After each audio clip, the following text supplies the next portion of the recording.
Hello and welcome to Gardening Australia. Can you smell that fresh air? I'm actually in the lungs of central Sydney, Centennial Parklands to be exact. And there's more than 2 square kilometres of parks and gardens. But I've come down to check out specifically an area that was designed for kids to go wild in and have as much fun as they possibly can. Now that's my kind of place. But before we explore it together, let's discover what else is coming up on this week's show. I'll take you to the Queensland island that was once home to the state's worst prisoners and also the world's best olive oil. Here at the patch, we've had a bountiful summer harvest. And this week, I'm planning ahead to next season's crops. And I'm in Melbourne's picturesque Dandenong Ranges, and I'm going to meet a woman who is passionate about flowers.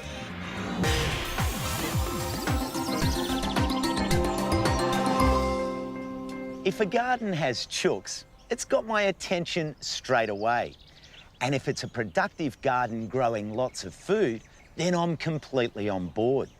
Sophie's lucky to be visiting a garden that's got the lot.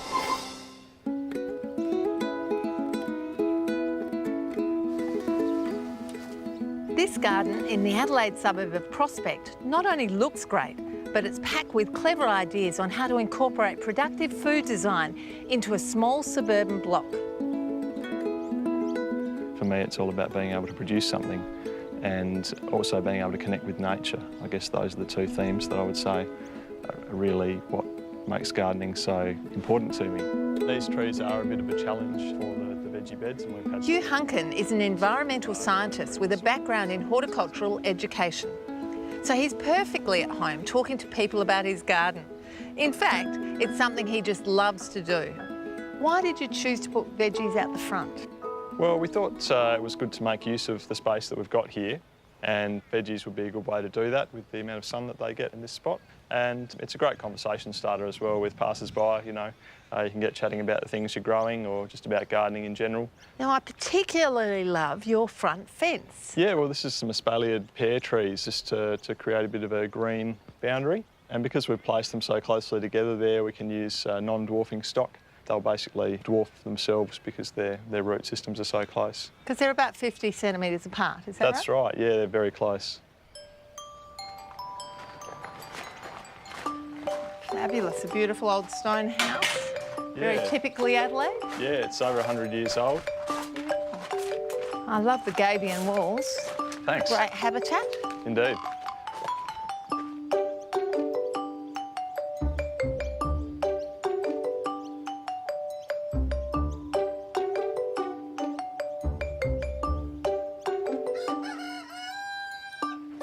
So this is a chook pen. Yeah, this is the what we call the chicken orchard. Yep. So this is where the chickens hang out, and we have a lot of fruit trees here as well. And this is their chook house. That's right, yeah. This is an old water tank that doesn't hold water anymore that we've repurposed into a fox-proof chicken house. Now this is designed so that the chooks put themselves to bed, is that right? That's right, yeah. The chickens can fly up on this bamboo structure and get themselves up onto here and inside the house away safe. But the foxes can't? That's right. The foxes can't jump up and get in there, so chickens will be safe at night. Get inside, like that. Wow, fabulous. I love it. So here in the chicken orchard, you're letting your chooks free range, but you've got an interesting way of managing them so they don't turn it into a dust bowl. Yeah, so it is a problem that we've seen in a lot of chook pens. You just get this horrible sort of claggy soil building up. And the way that we've addressed that is by putting a lot of mulch down. So you'll see we've used a lot of brown matter in the chook orchard here. And that just helps to suck up all the nutrients from the chicken poo. And that stops it smelling for one thing, which is a really important benefit. But also helps to compost chicken poo in place. Stops it from being quite so potent. Now, the other thing with chooks under fruit trees is that they can cause a bit of damage by scratching the roots. And you've addressed that well too. The way that we've addressed it is by using rocks, logs, all that sort of thing beneath the canopy of the trees. And that just helps the chickens from overworking the soil there and disturbing those very shallow roots that fruit trees usually have. Okay, that's by exploring.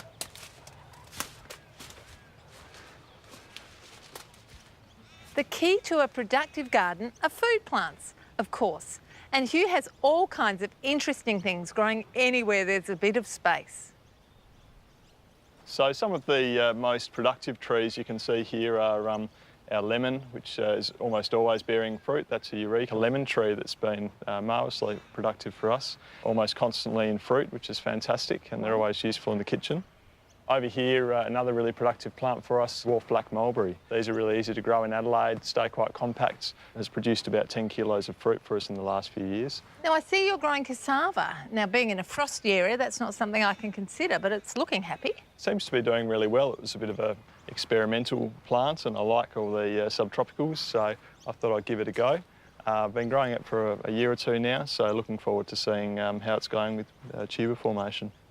Now, you've also got one of my all-time favourites, a Chinese date or jujube, and it's laden with fruit. Yeah, this plant's done really well for us. Started off as just a little twig and didn't seem to do much for a couple of years, and we were wondering whether we'd have to pull it out again. But no, it's just shot up in the last few years and fruited marvellously. So yeah, we're really happy with how it's going and how it looks in the garden. I love to see things that are slightly unusual, and I notice you've got a great patch of yacon, and that tastes spectacular, a root vegetable which when you eat it tastes like a cross between water chestnut and apple. That's looking fabulous. That's right, yeah. It's another plant that we found works really well in this garden and grows very well for us. And I'm sure you could probably give it a go too up at your place. I've got a patch in.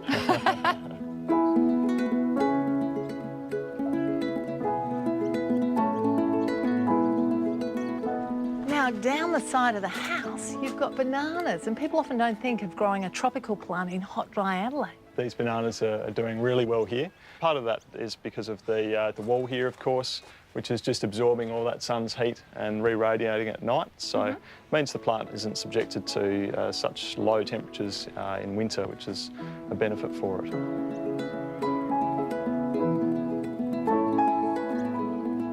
Hugh's garden shows once again that you don't need a huge space to create an abundantly productive garden. Just keep coming away and looking at little bits of it that you're not quite happy with, and then reworking areas, and it's constantly evolving. So I think that really appeals to me about it.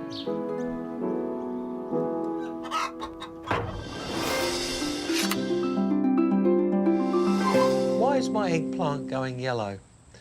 Well, as eggplant fruit mature, they do tend to go yellow, and at that point, they're past the time when they're enjoyable to eat.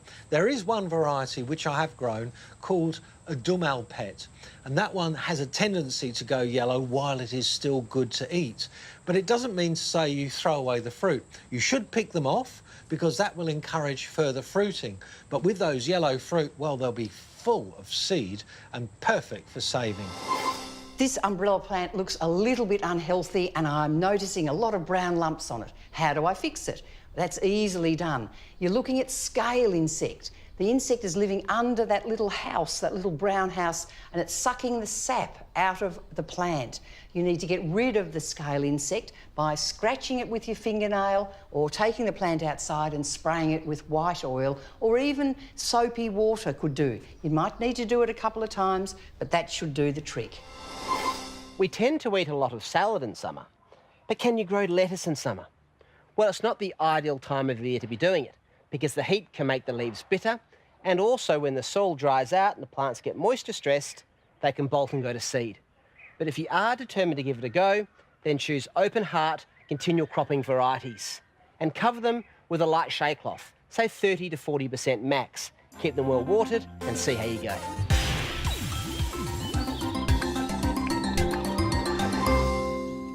This is it, the children's wild play garden I was telling you about. Come on, have a look around with me. It's all happening in here.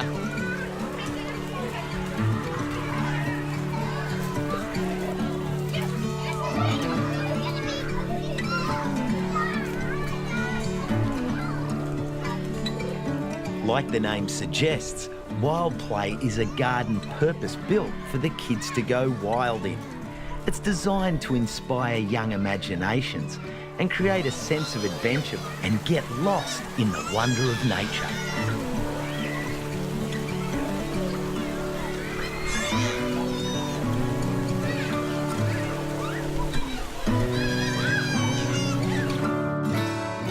Sam Crosby runs the nature play programs at Wild Play.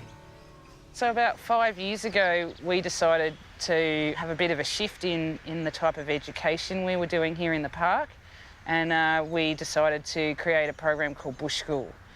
From that, we thought, well, rather than just have a space where we could deliver this type of learning with our educators all the time, why not create a place where people could visit any time they didn't need us here? So that's what this garden's all about. This garden was designed to get a young mind to interact with nature. Have a look around here. There's not a standard piece of play equipment to be seen. It's all about using imagination and the environment to create a play space. They're a bit wobbly when they first get in. Some of these kids aren't used to walking on uneven ground. They're always on carpet or on concrete. So they come in here, they fall over a little bit, but I see them change physically. Within about 20 minutes, they're starting to negotiate the boulders, the logs, they're balancing, they're being able to move freely, and then they speed up a bit. So yeah, that resilience building happens a lot in spaces like this. It's great to see. I think it's really important because educators can come here with their kids and they can see a different side of them. They get to see those kids that are imaginative, creative, good at coming up with games, those kids that might not be really good at sitting in a classroom at a desk, and in here they become amazing leaders and amazing engineers. Thank you. Is that a volcano? Wow. How big are you going to build the volcano? Did you smash that all the mountain? I like it.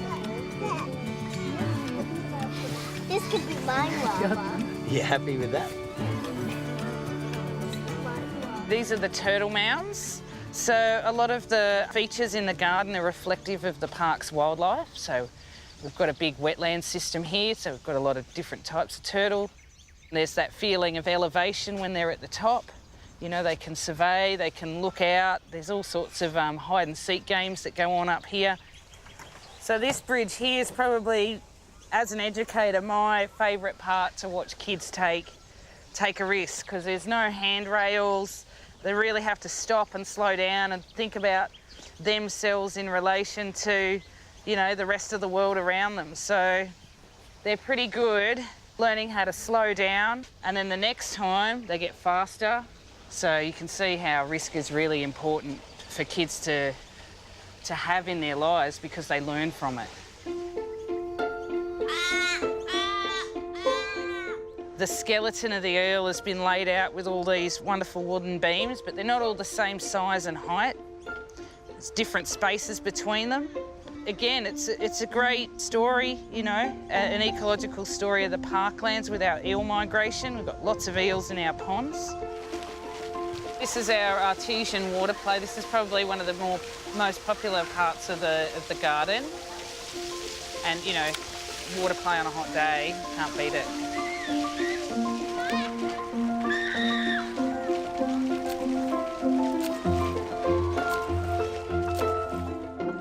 Bryce Lambert is the horticulturalist here, and he says he doesn't mind having to replace thousands of trampled plants. Not sure I believe him. All the plants get stepped on, torn, ripped, and played with. And that's fantastic. If I worried about every single plant that sort of got pulled out of the ground or ripped, you know, I'd go insane. But it's incredible. It's what the whole experience is all about, is wild play. What exactly is it that you think the garden provides the children that come here? I think it gives them a chance to grow physically, socially, emotionally, cognitively and ecologically. Yeah, they get to be surrounded by nature in all aspects, and hopefully by having that connection with nature, become custodians. Unstructured play or wild play, whatever you want to call it, it makes a real difference to the way that today's kids see and understand nature. If they're able to touch and experience it firsthand like this teaches them all about risk. Risks build confidence, and confidence builds healthy young minds. Oh, look how high you are. Okay, do you want to go up again? Okay, here we go. 1, 2, 3. Whoa! Whoa, that was fast. You went faster than me. Good job.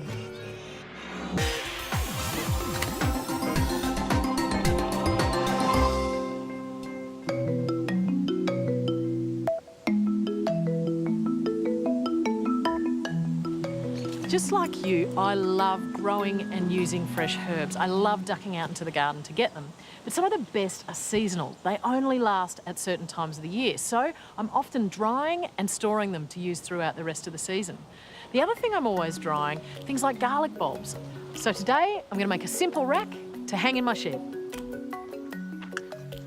I'm going to use this old drawer as the base of my rack, and I found it at the tip. The bottom was already broken, so I removed it completely. You could equally use an old picture frame. That works really well without the glass. For the base of this drawer, I'm going to actually use the back of an old fridge. They're really, really rigid, and then I'm going to line that with some fly screen. So that's going to go in there. The two should work a treat.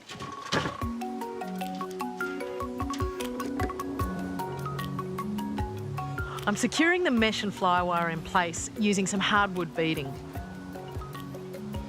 This will also cover up any sharp edges. Then I'll just drill some pilot holes and screw it all into place.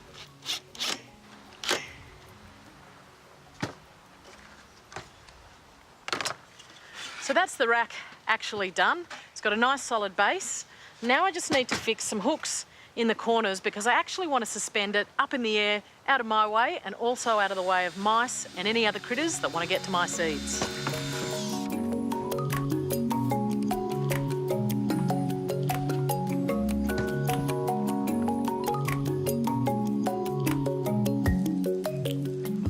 That's going to do the job pretty nicely. And it only took me a little bit of time to knock up. Why don't you ever go this weekend? Put one in your kitchen, hang it in the garden shed, keep everything safe and sound.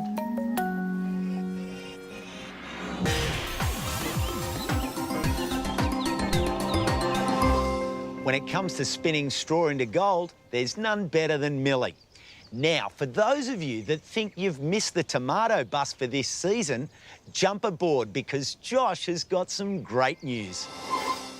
Tomatoes are one of those crops that I just love to grow, and I'm sure I'm not alone there.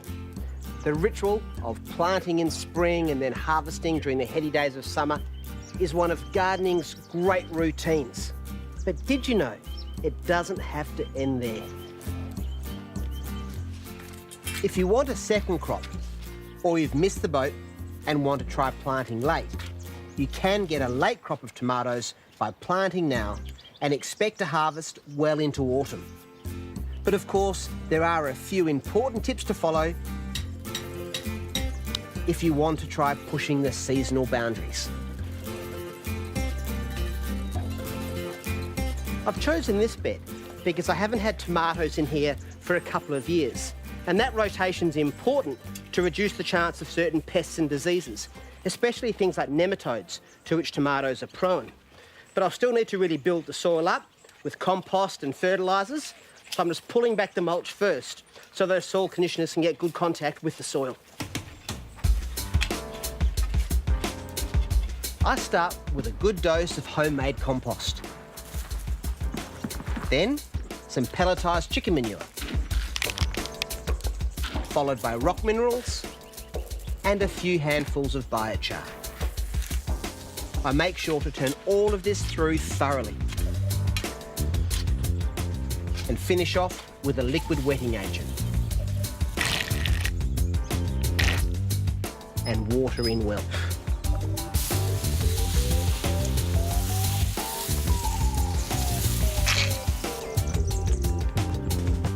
I reckon climbing cherry tomatoes are the best type for late season plantings. Now, they tend to be quicker growing, more disease resistant, and also I find here in Perth, they can crop into May and even early June. Now this one here is Sweet Bite, and you can see it's an advanced seedling, so I've bought these, and it's worthwhile at this time of the year because they're well established and they'll start to produce quicker. Now the other thing of interest is this trellis system. Now you've probably seen me set one of these up similar before. It's north-south aligned, so that means it gets good, even light in the morning and the afternoon. But what I've done differently here is rather than my normal one stake and probably squeezing 4 or 5 tomatoes along the line, I've gone for only 3 planting stations, so they're further apart, and I also have 2 trellis stakes, so I can train the 2 lead runners up, so they're nice and far apart. Now, the reason why this is important is so there's plenty of light and plenty of air around them, which is going to mean less chance of fungal diseases late in the season when it starts to get cool and there's moisture and dew about on the leaves. So I'll plant these in now, and they should really rocket along. I'm planting the tomatoes quite deep, which encourages the development of a strong root system. I'm also creating a basin at the base of each plant so water will collect and be directed to the roots to help them establish.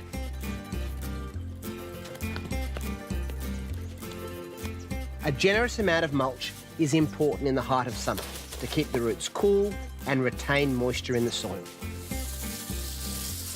Regular watering this time of the year is critical. Same with regular liquid feeding to really make sure your plants move along. So if you thought you missed the boat with tomatoes this year, maybe it's not too late.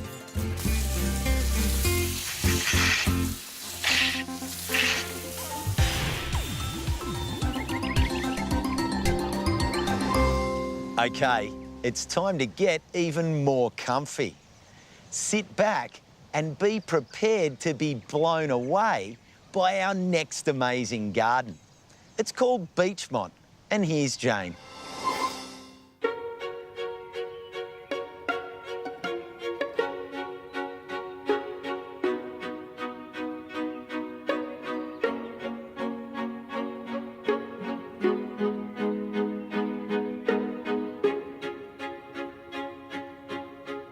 This lovely estate, nestled in the town of Olinda in Melbourne's Dandenong Ranges, covers 10 lush acres, with formal gardens and rambling expanses and plants both native and exotic.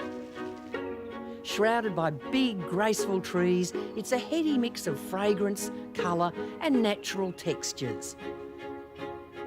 Welcome to Beachmont. It's the pride and joy of owner Cherie Mariklis Pavlou, and it's not hard to see why. It's like stepping into a fairy tale. Its beauty and diversity provide Cherie with lots of inspiration for her creative craft. Cherie is one of Melbourne's leading florists, and the garden at Beachmont provides not only an abundance of beautiful blooms for her shop, but also a place to connect with the natural world and find new inspiration. So it really was love at first sight. Sure was. As soon as we walked in those front gates, I was mesmerised.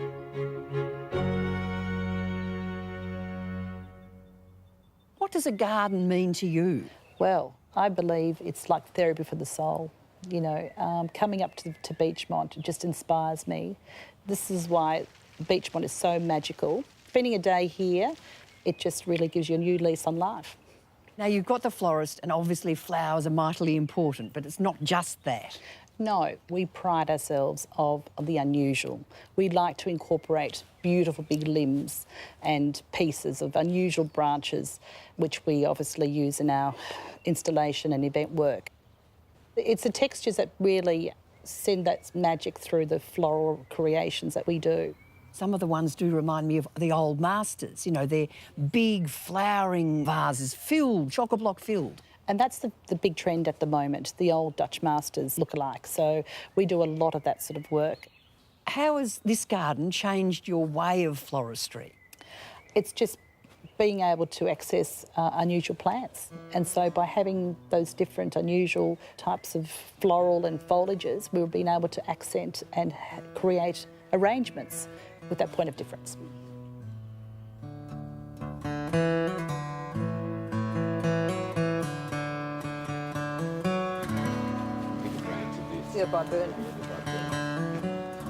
Beautiful. Eddie Wazbatsky is the head gardener here at Beachmont. He also has a floristry background, so he's a perfect fit for this garden. Your knowledge to do with plants in particular must be a great help to Cherie. Oh, absolutely. She'll tell me what she wants to pick for the gardens, what we need in the garden. We've planted, for example, hellebores. They're very hard to keep in water. As soon as you pick them, they flop their heads, but there's some new hellebores out. Anna's red and also Molly's white, which are very strong hellebores. And they stand, and so we've put 60 of each, I think, in at some stage. We've planted mass plantings of Daphne, the new Daphne Perfume Princess, which is a bigger flower and more fragrant, and you get more flower on it, so we've planted that. Do you ever disagree? Yes, we do. Because there's things that we can't grow in the garden that Cherie wants us to grow, and there are things that aren't appropriate for the garden.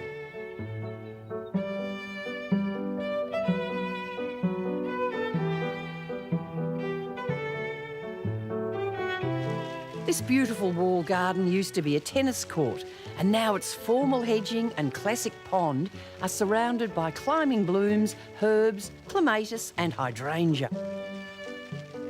What do you like about this garden? Oh, what's not to like about it, really?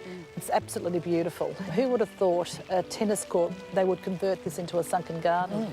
It shows off the most beautiful Kyria. There's Daphne. And these rhododendrons. Oh, aren't they? I know. They would have to be my favourite rhododendron. How beautiful are they? They're really in your face, aren't they? Gorgeous. It's a lovely spot. You must love coming to this very part of the garden. Love it.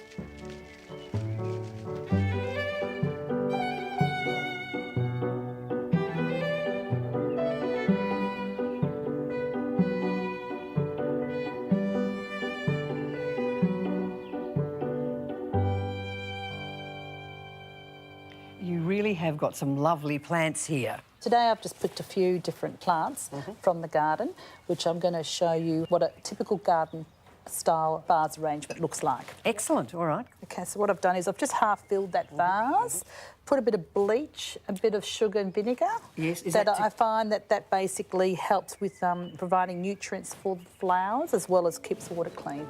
With woody stems, I always like to cut on an angle. Yes. And also just to intersect there, so just cut a cross section. So what that does, it enables the actual stem to drink water. Now what I might do is just start threading a little bit of lilac. They have quite unusual shape, so I just like to sort of go with their different shapes and add them in accordingly. I snuck one in that went over like that, so there we go. So what I would do next is filter some of these in, okay, because that'll give it a bit of shape. Why don't we put some of these in? Ranunculus are really good flowers, aren't they?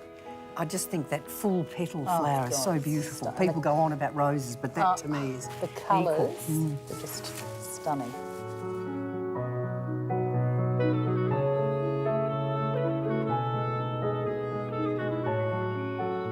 Well, that to me looks just beautiful.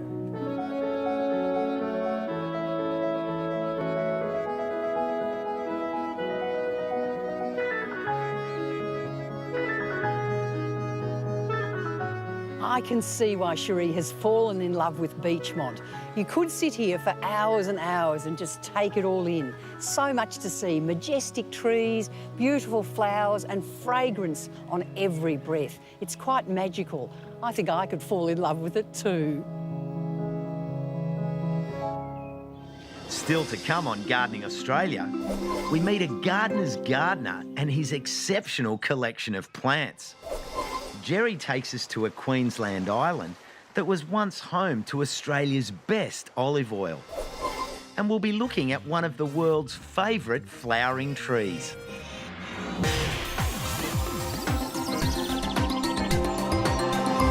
I know the weather's still warm and thoughts of winter are a long way off. But as Tino's about to tell you, it's never too early to plan for the future, especially if you want great winter veggies. With the warmth of summer, everything grows so well, and there's been plenty of goodness to harvest from. But although it's still warm, the weather will be changing soon. And the prepared gardener is the well-fed gardener. I'm going to be planting 2 crops today, a long-term one that I'll be harvesting in winter, and a short-term one that I'll be harvesting in a couple of weeks.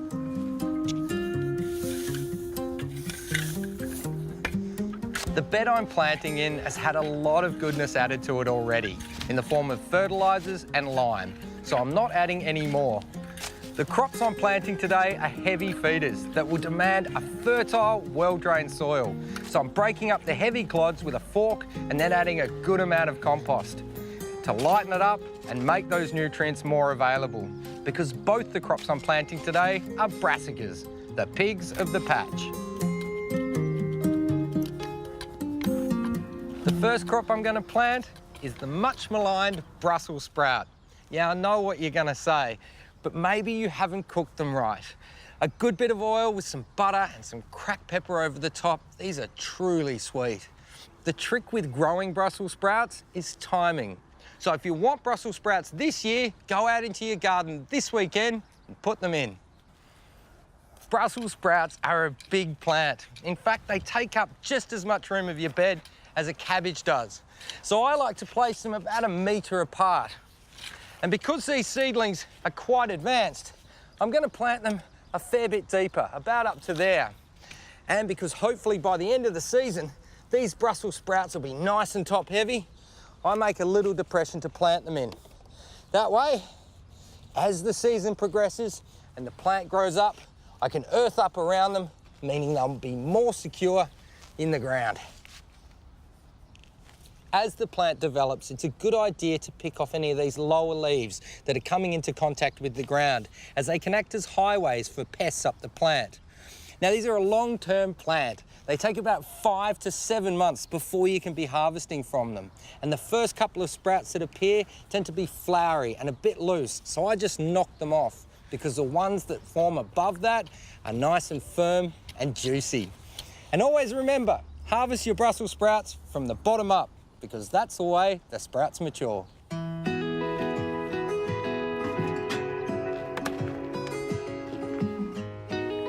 Now, this time of the year, always water your seedlings in. And because these are brassicas, I like to add a little bit of fish juice just to give them a bit of love. And I'll add some of this fertiliser throughout the season as the plant develops. Now, because these Brussels sprouts aren't going to be productive for a while and they're taking up most of the bed, I'm going to make it productive in the meantime by planting my second crop, turnips. But this crop isn't going to be grown to full maturity. In fact, I'm only going to get them up to about the size of a seedling, and then I'm going to harvest them. What the English call turnip greens and what the Italians call cimi di rapa. I'm scattering the seeds in the areas between the Brussels sprouts, making sure that the seed doesn't go down into the depressions. In about a week, they should be germinated and up, and in about 3 to 4 weeks after that, I should be harvesting. I'm using the hose to water them in, and also to make sure that the seed is washed down below the level of the soil. Now, this is about the size that you want to be harvesting cimi di rapa at. Now, broccoli needs its space too, so I need to thin out the plants to about 30 to 40 centimetre spacings. Now, I could rip out these excess plants and just chuck them in the compost, but I've got other plans for it.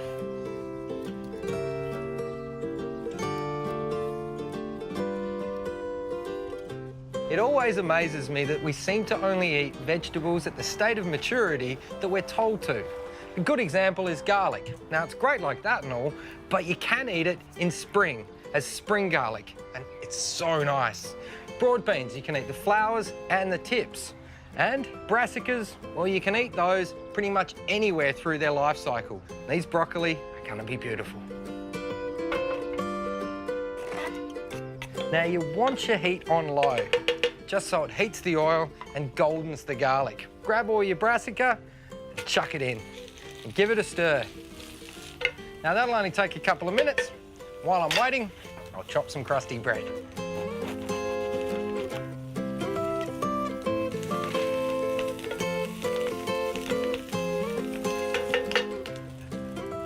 And that's ready. Now I'm just going to serve it up.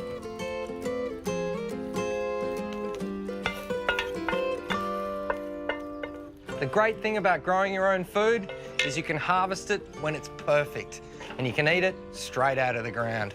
Now, there's too much here for me to eat, so come on, guys, give us a hand. So with a bit of pre-planning and forward thinking, you can keep yourself, your family, and you're crew fed right throughout the season. There are gardeners, and then there are gardeners. And I reckon our next gardener is one out of the box. He's created a wondrous tropical paradise on land and underwater.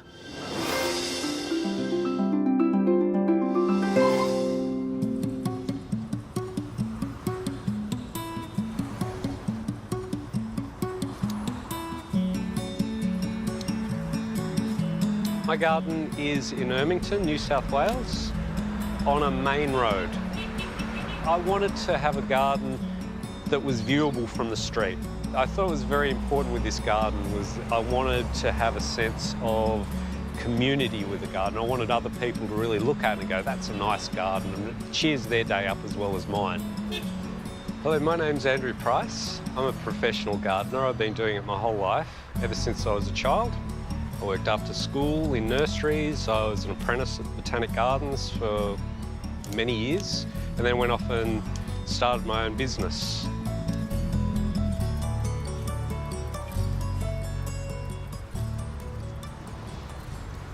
This is the Quisqualis vine that I've had in this garden since I started, and I'd never tire of that perfume. My garden, I don't like to confine it to any particular style, as it has a lot of influences with a lot of the architects and designers I've worked with over my whole life, and it's always evolving.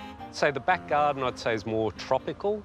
The front garden is a mixture of natives and cactus and succulents, so I suppose you could say it's got everything, pretty much, that I can grow. Colour is very important in this front garden. I've chosen a lot of my favourite colours, which is oranges, pinks, reds. There's things in flower at different times of the year in that colour palette. There's this, at the moment we've got the Asclepias, which I grew from seed. We've got the crucifix orchids that are in flower now. We've got this agave that flowered in spring, and so it's finished, but it still looks pretty, so I've left it. Then we've got another flower bud coming on for next season. The way I've shaped the back garden is, there's a French term that I love is trompe-l'œil, which is to fool the eye. Now this is quite a small garden, but I try and make it look big. A very important thing about looking after a garden is pruning, and edges is how you define a space. The textures of this garden, it's sort of in a yellow colour palette, in foliage colour. So we've got the variegated Schefflera, we've got the Sansevieria, Trifassicata, we've got Justica, Brangiana, and we've got the variegated Dracaena. So you sort of see it's got this yellow. I've put it here just to make this area really bright. But I've got to make sure that I keep an edge, because this, this line is really important. It needs to have a lovely sort of swoop that gives the garden a nice depth.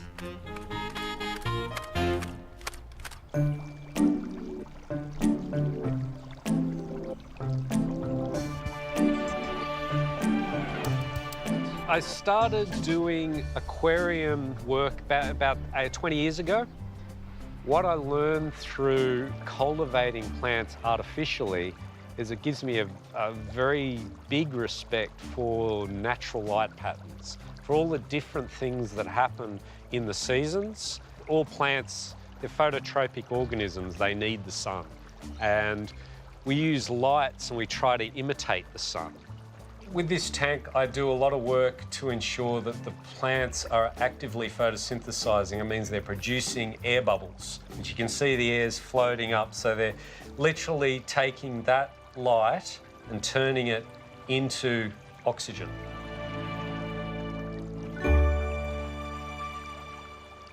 The biggest difference between this aquarium and most other aquariums is there's no gravel. The plants are actually growing in little pots. One of the beauties of having the plants in containers is you have the ability to range composition however you like. Along the front here, this is a Nubus. It's a plant that grows on rocks in Africa, around the Nile, in the tropics.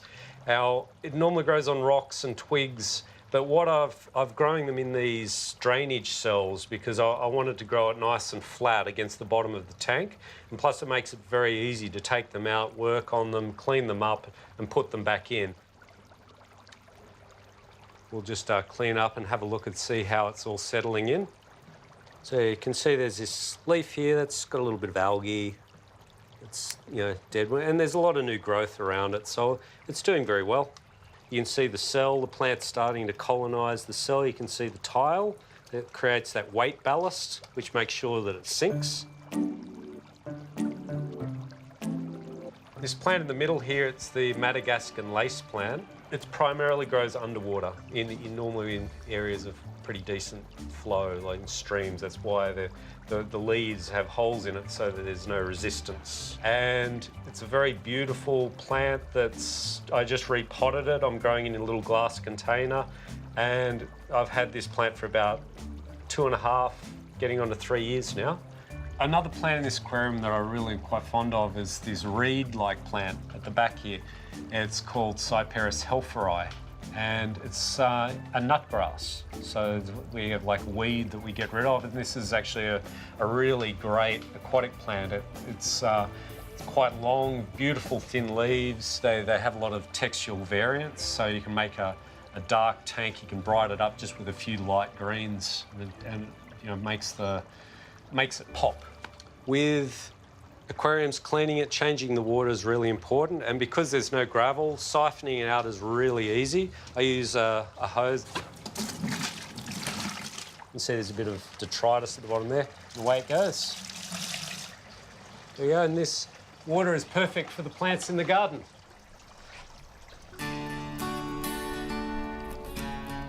I do this garden for me.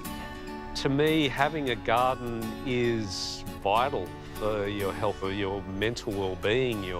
It's something that gives you grounding, and there's memories. So there's people that think that gardening is superficial or something that you do it as an ego statement.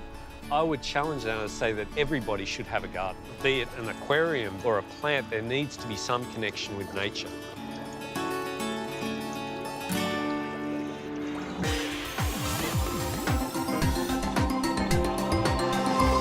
If you're looking for a great value, small to medium-sized deciduous tree, I don't think you can go past the crepe myrtle. This particular cultivar is called Natchez. It blooms for 60 to 100 days midsummer, goes right through the heat and doesn't skip a beat. In autumn, it has the most amazing, spectacular autumn tones. In winter, when it's lost its leaves, as the trees mature, they have beautiful dappled bark. And you can either train them as a multi-stem tree, like this one here, or you can train them up as a standard. The bees love them, they flower forever, so what a great value tree for your garden. I seem to be constantly using bits of rope or string in the garden to tie back plants or secure loads to the ute. So it's very handy to know a few knots that are guaranteed not to come undone. First up, one of the most simple knots, the reef knot. It's very, very useful. Just make a little circle, tie the tail back around through the hole, bend the other bit of rope out, and use the tail again around the back, and then pull. That's your reef knot. Now to do it again, make your circle, cross it over, pull your tail through, bend your other bit of rope, pull your tail through, then there you go. And this knot is useful in situations like this. It's nice and secure, but there's still a bit of movement.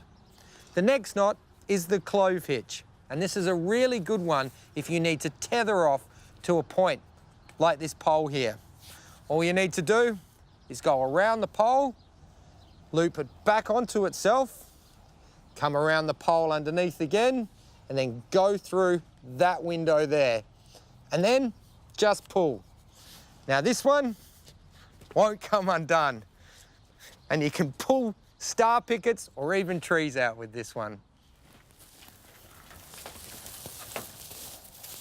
Making sure that your load is secured properly is not only important, it's a legal requirement. And there's 2 more knots that I find very reliable when tying stuff down to my ute. The first one is the bowline, which I learnt on the fishing boat.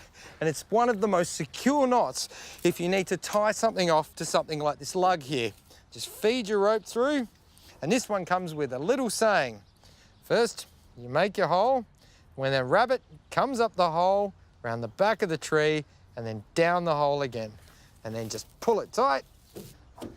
Now that's really secure, but it's also really easy to undo.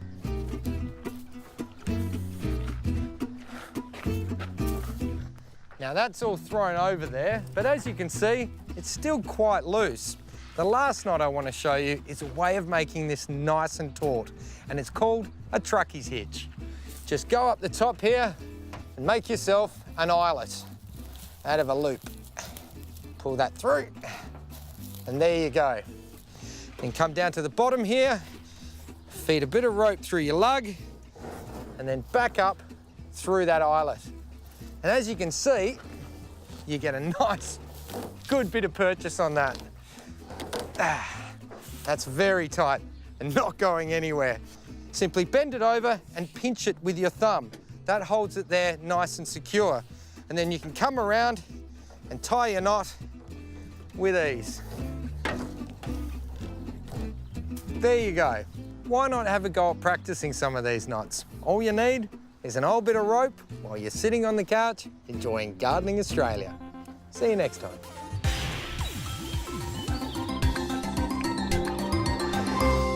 Crime, punishment and gardening. Next up, Jerry takes us for a walk through Queensland's horticultural history, where for decades prisoners found redemption through gardening. I'm travelling into Queensland's past, to a place that has been described as a pearl of the South Pacific and also as a hellhole of the Pacific.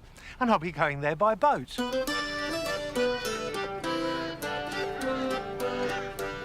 Hello there. Hello. Good Welcome to see you. aboard.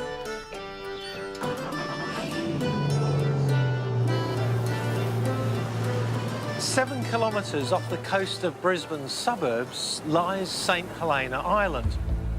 This tiny island was once Queensland's maximum security prison for the state's worst offenders. The ruins provide glimpses of what life was like for the prisoners serving time here. The indigenous history of the area predates the prison settlement by thousands of years. The Quandamooka people used to hunt here for dugong and shellfish. The island is now preserved as a national park, and Ranger Daly is going to show me around. So, I've worked on the island for about 21 years now. You're the perfect guide. Oh, hope so. The first thing I want to do is explore the island's fascinating horticultural history. Many of these mature trees would have been planted during the prison's heyday. Still thriving, they're what remains of what was once described as the most beautiful garden in Queensland. Oh, what a fabulous specimen this is. This Bella Sombra brings out my inner plant nerd. I've never seen one grow as big as this. Must be at least 100 years old. Oh, easily. And whilst this is a national park and this is not a native Australian tree, it is highly significant to the cultural heritage of the island. There's about 70 of these recognised as occurring in Australia and New Zealand because they're native to South America. You've got 3 in a row here. You must have 20 or more on the property. This must be the most culturally significant planting of this species in Australasia.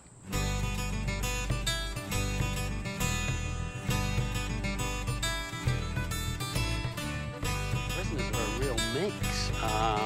You had murderers. It's hard to imagine this place bustling. Yes, it is. But at one time there was about 350 people living on the island. Prisoners, warders, wives, children. Yeah, it was a real community, but a harsh one. And the prisoners weren't just builders and clearers of land. They were establishing a community that could sustain itself. So you need crops, you need food, you need animals. So there was an animal husbandry area developed. And so by the 1890s it became a model prison because the men were learning these trades and leaving the prison and not coming back. The crops grown here not only sustained the prison kitchens, but were so successful that they began to export back to the mainland.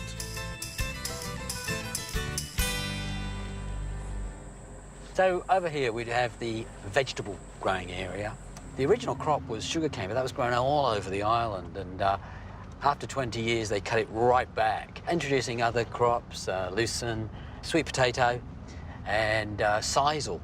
Now, I've read that the sisal was regarded as the finest in the British Empire, so it was another big thing for St Helena. Yeah, they really pushed their standard to be the best.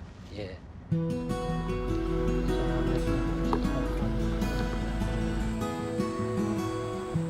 Despite decades of prolific food production, all that remains of the crops today are the fence lines that define the now empty fields.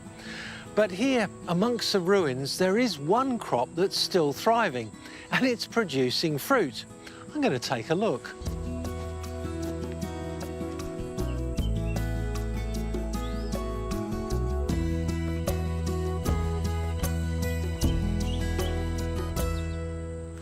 You could be forgiven for thinking that we're in the Mediterranean because it's rare to see olive trees as old as this in Australia, and particularly in Queensland. But these olive trees were planted to produce oil, and they exported it to Italy, and it won us our first international agricultural award. These trees on this tiny little island suddenly put Australia into the world of agricultural produce.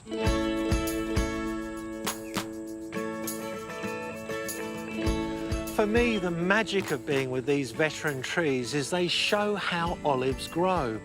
The central trunk is long dead and the core is starting to rot, but from the base have arisen new trunks from suckers. And this is how trees like these can live for thousands of years and still remain productive.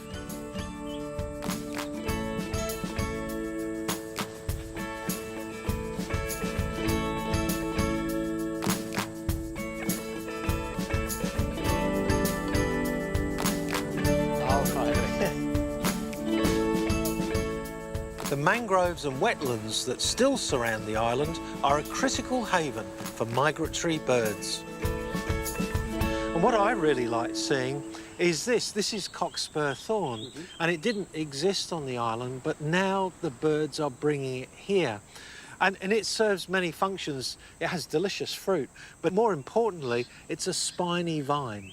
And so it creates habitat. It protects small birds from larger predatory birds. So in a way, the birds are literally looking after the future ecology of this island.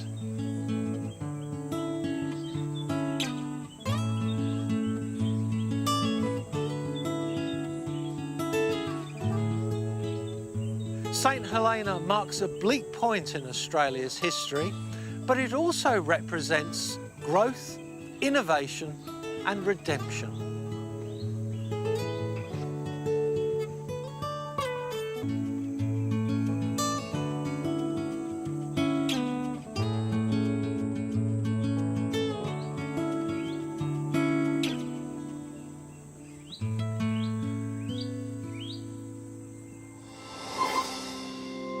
Well, I hope we've inspired you enough to get out into your garden this weekend. And if you need any more encouragement, here's a list of jobs to choose from. Grab a pen, get out there and get stuck in.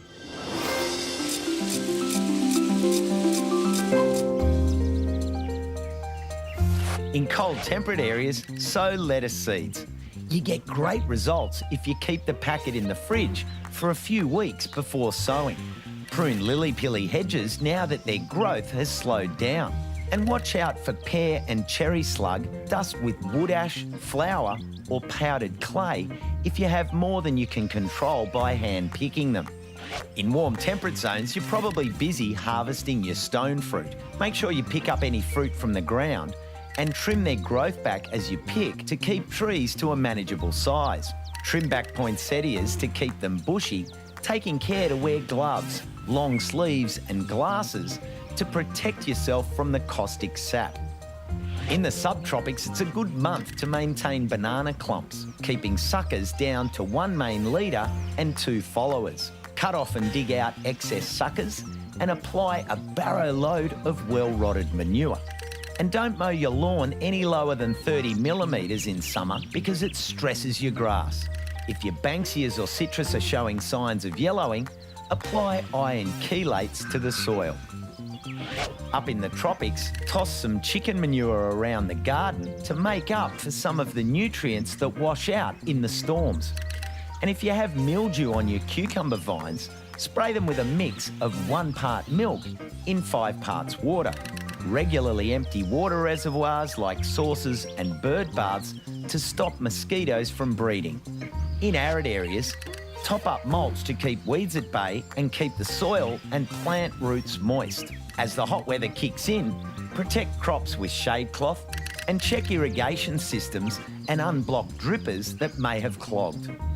You can find all this information on our website.